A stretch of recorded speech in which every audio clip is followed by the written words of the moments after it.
There seems to be a trend sweeping across the nation where people are starting to kick out what they don't need and live more simply so that others may simply live. People have been creating homes and dwellings out of unique structures for a while now, but some of them stand out above the rest. This one is no exception. It started with 2 shipping containers and a plot of land. What this guy did with it is pretty phenomenal. It better be, because the project took about 2 years, which is longer than it takes to build most houses 4 times this size. Take a look at his journey in building this livable dwelling. To start, he needed the right piece of land. After the ground was chosen, it was time to lay out the footings. The containers have arrived, side by side on top of the footings. About 6 feet of dirt was dug out the back corner here. This will go back in place to insulate the food storage. This is the water inlet, which will be operated by a hand pump up near the kitchen sink. He chained the containers together temporarily and used expandable foam to insulate between the two. They will eventually be welded together permanently. Here are the original plans he drew up. Simple, but they have everything he needs. He used a marker tied to a wire which was bolted to the floor. This gave him a perfect arch that will be cut out to join the 2 containers into one room. He drilled through the center so he could achieve the exact same cut on both sides. After the first cut using a grinder. These are very large pieces of scrap, which gave him an idea to use them for other things. The second wall was cut now, opening up the space between both containers. Time to weld. Lots and lots of welding. He welded every inch and skipped an inch to prevent warping. After he went back and welded the skipped areas for a perfect structural seal. Here he left openings for the door joints so they could still be used. Time to primer the welds to prevent any rust.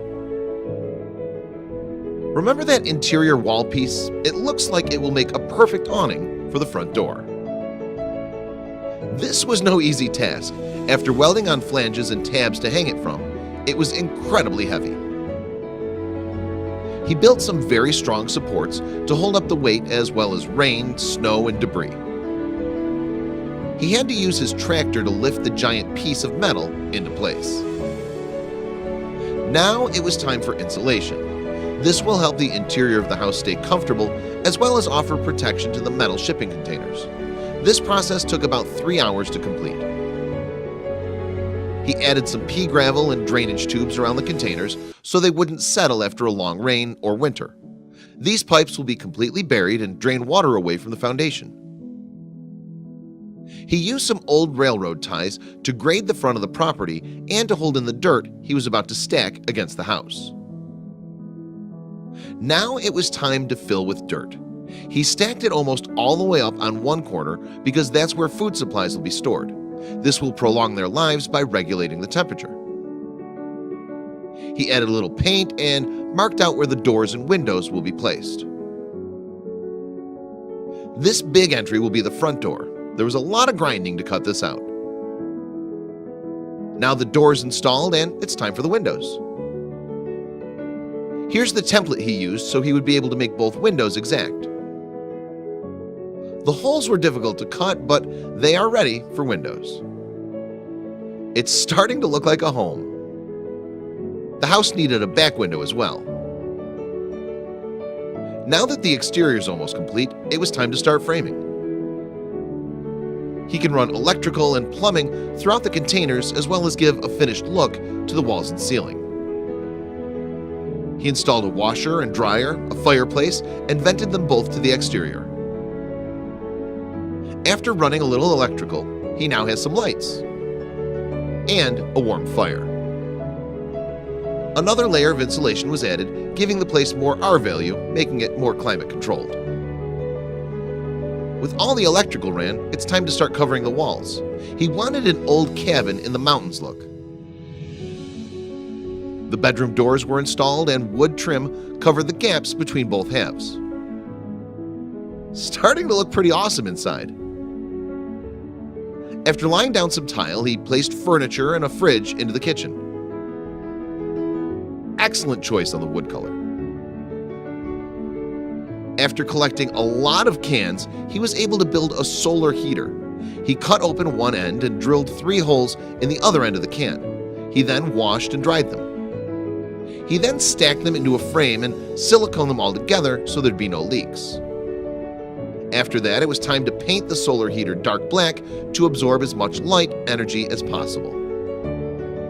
It was covered in plexiglass to protect it from debris falling or blowing around. If you look underneath the patio cover, you'll see the tubes that feed hot air into the house while returning cold air to be heated and sent back in. Here are the vents. The top one feeds hot air into the home, while the bottom one is the cold air return. Now it was time to build the frame for some solar panels that will provide electricity.